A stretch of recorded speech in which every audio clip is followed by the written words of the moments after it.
আসসালামু আলাইকুম গাইস, আজকে আমি আপনাদের এইরকম একটা স্পিড বোট বানিয়ে দেখাবো। তো চলুন ভিডিও শুরু করা যাক। সবার প্রথমে দুইটা পাটকাঠি নিয়ে নিব। এরপর এগুলোর মাথা এরকম চিকন করে নিব।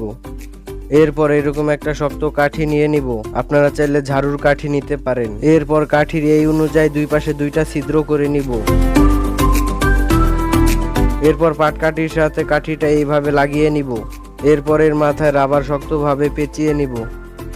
এবার পাটকাঠির এই মাথায় আমরা একটা রাবার লাগিয়ে নিব।